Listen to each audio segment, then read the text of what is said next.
Hello dear friends, स्वागत है आपका अपने यूट्यूब चैनल SD एजुकेशन पर। आज है 30 सितंबर 2024 और हम बात करने वाले हैं रेगुलर की तरह most important current affairs question के बारे में। जैसा कि आप सभी लोग जानते हैं, हम अपने इस वीडियो में उस दिन के जो भी इंपॉर्टेंट करंट अफेयर्स क्वेश्चन बन करके आते हैं उन क्वेश्चन को कवर करते हैं, साथ साथ उनका क्या एक्सप्लेनेशन होता है उसको कवर किया जाता है और इम्पॉर्टेंट जीके के जो भी फैक्ट्स होते हैं उन फैक्ट्स को भी डिटेल में कवर किया जाता है।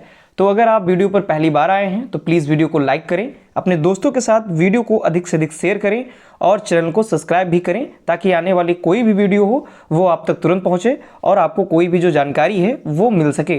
तो चलिए बढ़ते हैं अपने वीडियो में आगे की ओर और सबसे पहले हम बात करेंगे आज के पहले प्रश्न के साथ। तो आज का हमारा सबसे पहला प्रश्न है, हाल ही में विश्व हृदय दिवस कब मनाया गया? यानी वर्ल्ड हार्ट डे ये कब मनाया गया? तो ए ऑप्शन है 27 सितंबर, बी ऑप्शन है 29 सितंबर, सी ऑप्शन है 26 सितंबर और डी ऑप्शन है 21 सितंबर। तो इस प्रश्न का सही जवाब है ऑप्शन नंबर बी, यानी 29 सितंबर को विश्व हृदय दिवस मनाया गया। यानी कि और प्रत्येक वर्ष ये जो विश्व हृदय दिवस है ये 19 सितंबर को ही मनाया जाता है। अगर आगे हम बात करें तो आप आर्टिकल में भी देख सकते हैं 29 सितंबर वर्ल्ड हार्ट डे। डिटेल में अगर हम इसके बारे में बात करें तो विश्व हृदय दिवस हर साल 29 सितंबर को मनाया जाता है। यह जो दिन है वो सन 2000 में पहली बार मनाया गया था। यानी कि जो विश्व हृदय दिवस है ये पहली बार सन 2000 में मनाया गया था और तब से हर साल इसे मनाने की परंपरा बनी हुई है और प्रत्येक वर्ष 29 सितंबर को ही ये जो दिवस है ये मनाया जाता है। आगे अगर हम बात करें तो स्वास्थ्य संगठनों और संस्थानों द्वारा जागरूकता अभियान चलाए जाते हैं और यह एक अंतर्राष्ट्रीय स्तर पर मनाया जाने वाला दिन है।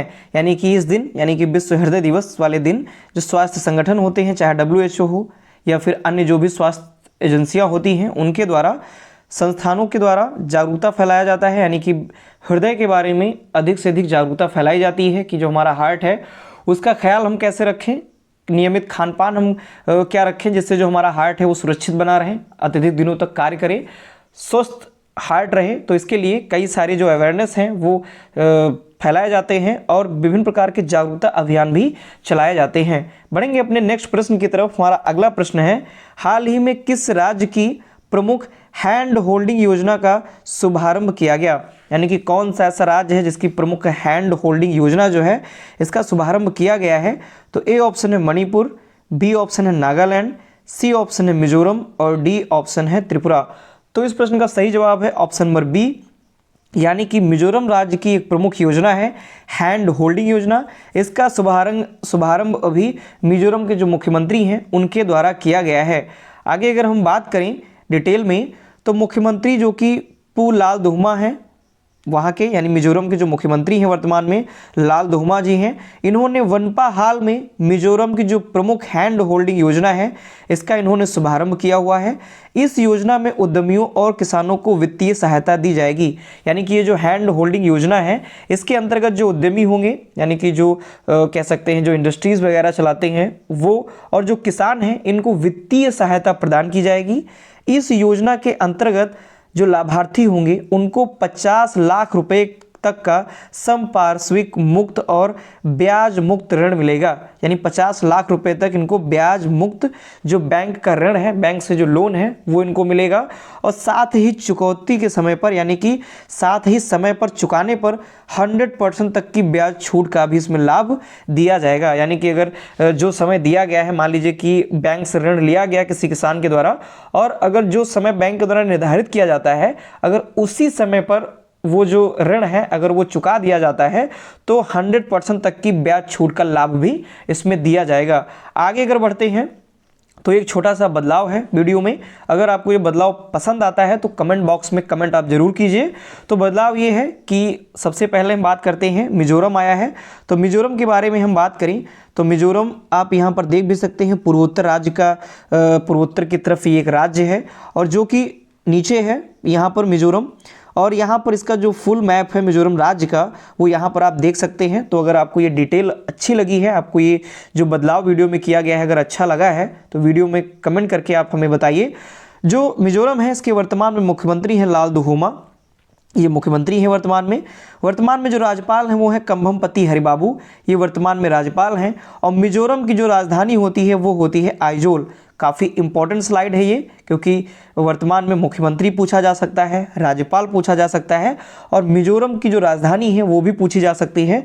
और मैप तो आप यहाँ पर मिजोरम का देख ही रहे हैं। तो अगर ये बदलाव आपको पसंद आया है तो कमेंट में कमेंट जरूर कीजिए, ताकि हमको लगे कि हाँ जो बदलाव किया गया है उसको कंटिन्यू करने की ज़रूरत है या नहीं है। चलिए बढ़ते हैं अपने नेक्स्ट प्रश्न की तरफ। हमारा अगला प्रश्न है, हाल ही में टाटा स्टील ने, यानी जो टाटा स्टील है उसने किस राज्य के कलिंग नगर में भारत का सबसे बड़ा ब्लास्ट फर्नेस शुरू किया है?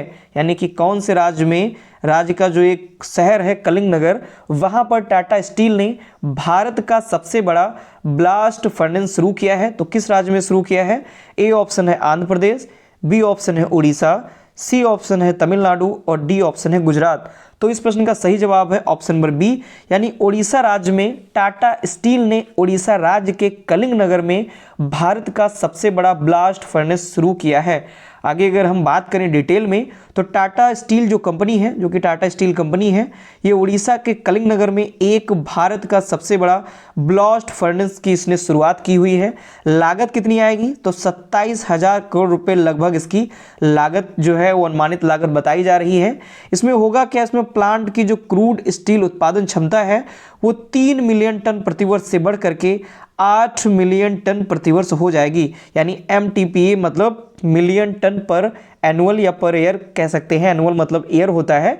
तो 3 मिलियन टन प्रतिवर्ष जो क्षमता है प्लांट की क्रूड स्टील उत्पादन की, वो बढ़ करके 8 मिलियन टन प्रतिवर्ष हो जाएगी। और इसी के द्वारा भारत यानी टाटा स्टील कंपनी के द्वारा ही ये भारत का सबसे बड़ा ब्लास्ट फर्नेस होगा। और इसमें जो क्षमता होगी स्टील उत्पादन की, क्रूड स्टील उत्पादन की, वो 3 मिलियन टन से बढ़ करके 8 मिलियन टन प्रतिवर्ष हो जाएगी। आगे अगर हम बात करें फिर से, तो उड़ीसा राज्य आया है, तो उड़ीसा राज्य के बारे में हम जान लेते हैं। यहाँ पर आप मैप में देख सकते हैं ये उड़ीसा राज्य है, और इसका जो लार्ज मैप है, बड़ा मैप है, आप यहाँ पर देख सकते हैं। वर्तमान में जो उड़ीसा के मुख्यमंत्री हैं वो है मोहन चरण मांझी, ये वर्तमान में उड़ीसा के मुख्यमंत्री हैं। राज्यपाल हैं वर्तमान में रघुवर दास, और उड़ीसा की जो राजधानी होती है वह होती है भुवनेश्वर। तो हमें लगता है कि जो ये बदलाव किया गया है वो सही है, मतलब पसंद आएगा आप लोगों को। और कुछ अगर इसमें आपको ऐड करवाना है, मतलब और कुछ जानकारी अगर ऐड करनी है या आपको चाहिए, तो आप हमें कमेंट करके बताइए, वो भी जानकारियाँ यहाँ पर ऐड की जाएंगी। ताकि अगर आप कमेंट करते हैं तो हमको लगता है कि हाँ क्या क्या बेहतर चल रहा है और हमें और क्या बेहतर करने की ज़रूरत है। तो इसके लिए आप एक कमेंट जरूर कीजिए। बढ़ते हैं अपने नेक्स्ट प्रश्न की तरफ। हमारा अगला प्रश्न है, हाल ही में किसने फार्मूला F1 यानी फार्मूला की जो रेस होती है F1 रेस, उसमें सिंगापुर ग्रां प्रिक्स 2024 में करियर की तीसरी जीत किसने हासिल की हुई है?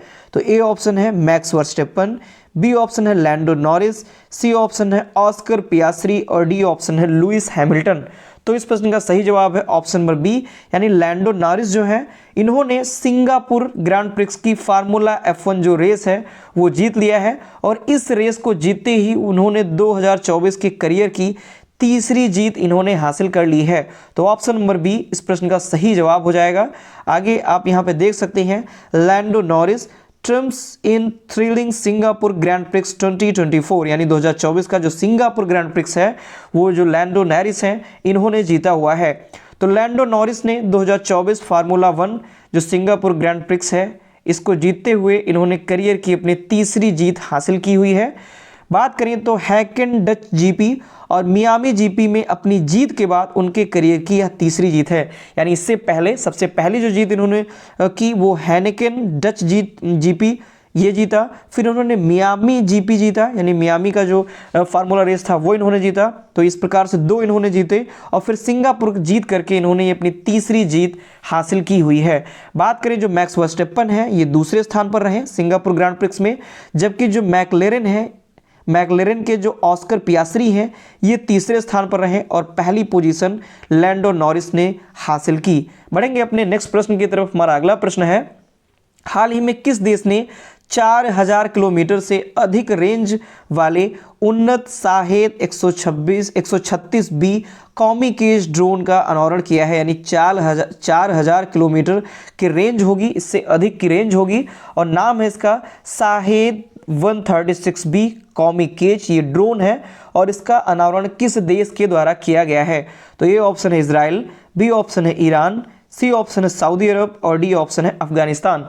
तो इस प्रश्न का सही जवाब है ऑप्शन नंबर बी, यानी ईरान देश ने 4000 किलोमीटर से अधिक रेंज वाले उन्नत शाहेद 136B कॉमकेच ड्रोन का अनावरण किया है।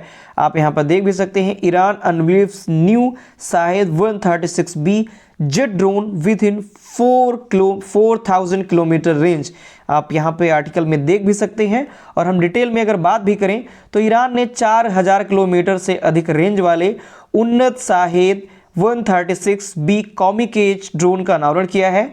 बात करें 1000 और 4000 किलोमीटर की परिचालन रेंज वाली एक नई बैलिस्टिक मिसाइल जिहाद और एक उन्नत ड्रोन शाहेद 130B का अनावरण किया है। यानी शाहेद जो कि ड्रोन है और इसके साथ साथ इन्होंने एक बैलिस्टिक मिसाइल जो कि 1000 किलोमीटर की क्षमता वाली है, इसका नाम जिहाद है ये बैलिस्टिक मिसाइल, और इसके साथ साथ ड्रोन शाहेद 130B इसका अनावरण ईरान के द्वारा किया गया है। इसमें अधिक शक्तिशाली वॉरहेड, कम रडार सिग्नेचर तथा वायुगतिकीय डिजाइन है जो पिछले मॉडल के डेल्टा विंग विन्यास से अलग है। यानी कि जो पिछला मॉडल था डेल्टा विंग विन्यास उससे ये अलग है, काफ़ी ज़्यादा लेटेस्ट ये डिजाइन है, काफ़ी ज़्यादा अन्य खूबियाँ इसमें हैं जो कि ईरान के द्वारा इसका अनावरण किया गया है। बढ़ेंगे अपने नेक्स्ट प्रश्न की तरफ। हमारा अगला प्रश्न है, हाल ही में कहाँ की प्रसिद्ध ट्रॉम 1 यानी ट्रॉम जो है वो 150 वर्ष के बाद बंद होने जा रही है।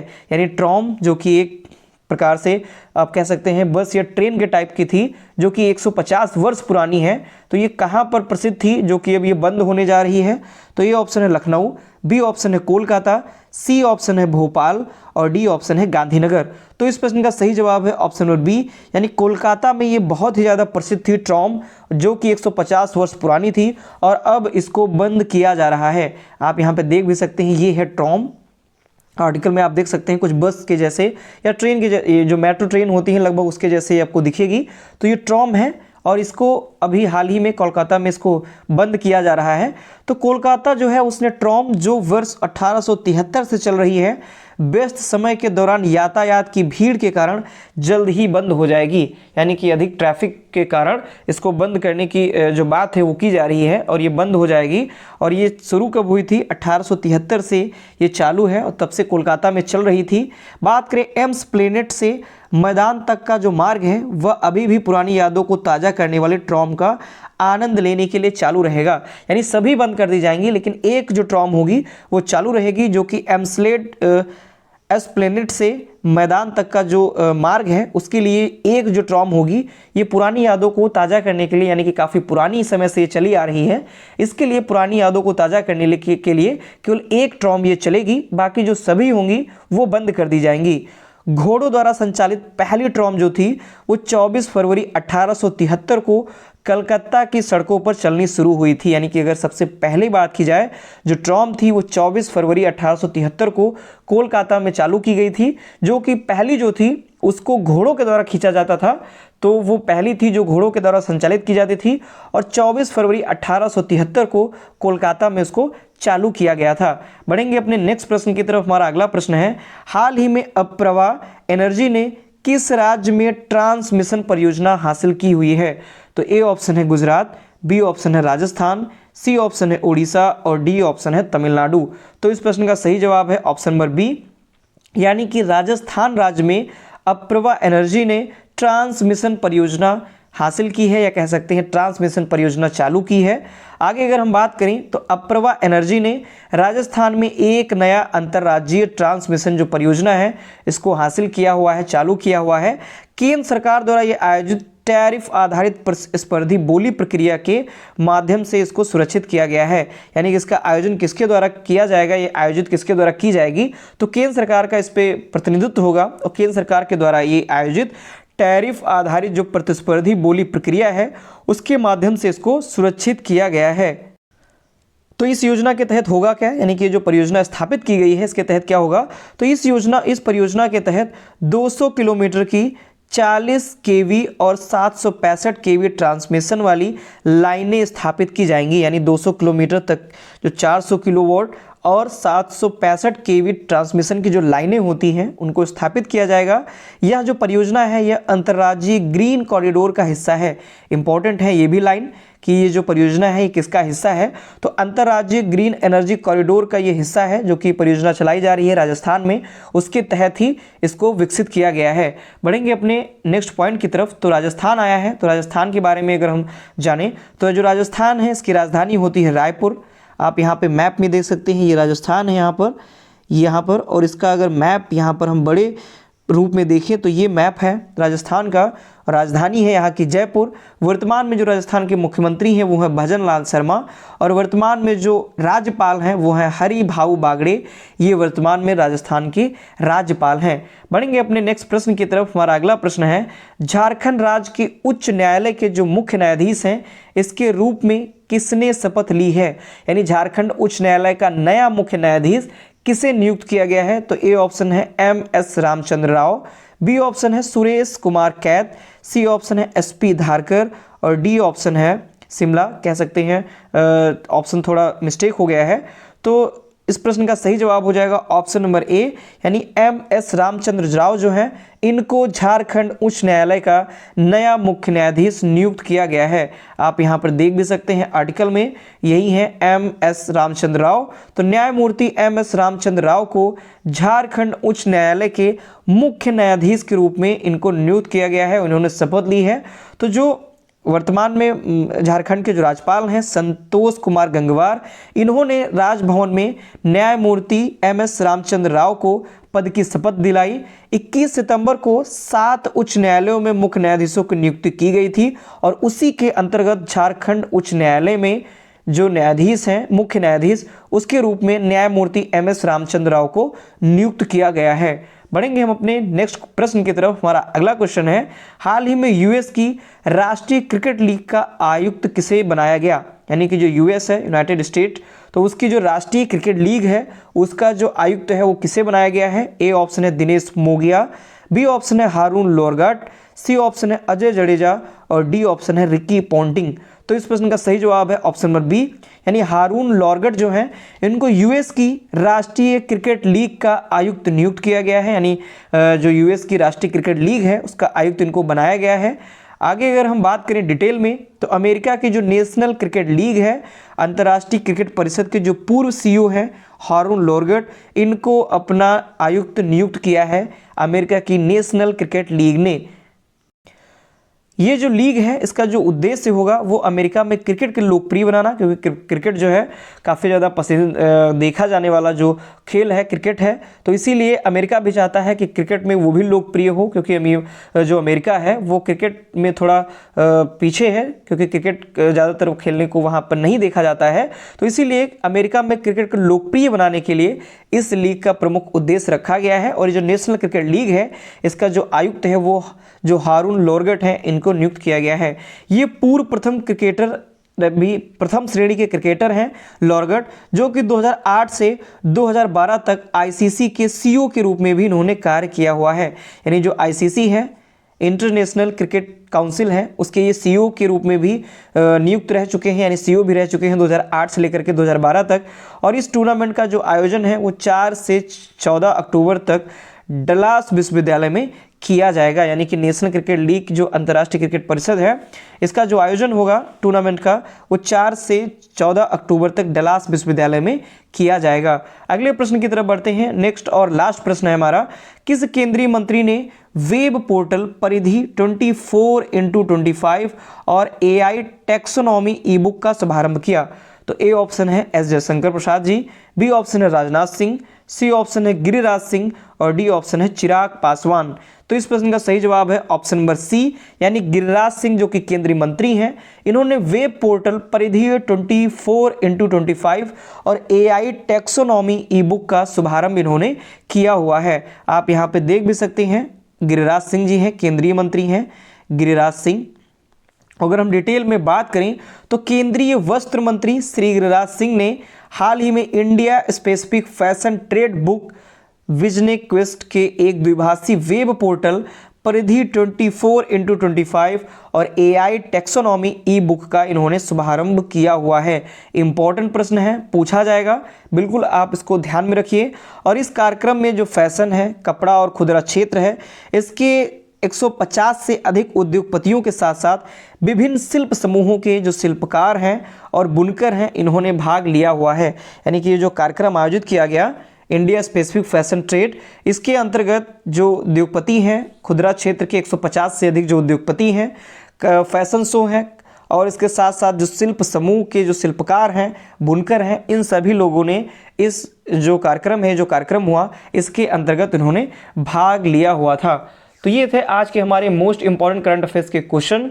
आशा करता हूँ आपको ये क्वेश्चन पसंद आए होंगे। जो डिटेल बताई गई है वो डिटेल आपको पसंद आई होगी और जो बदलाव किया गया है उसके बारे में आप कमेंट बॉक्स में कमेंट करके हमें ज़रूर बताइए। अगर वो बदलाव आपको पसंद आया है तो प्लीज़ वीडियो को लाइक करें, अपने दोस्तों के साथ वीडियो को अधिक से अधिक शेयर करें और हमारे चैनल को सब्सक्राइब भी करें। धन्यवाद।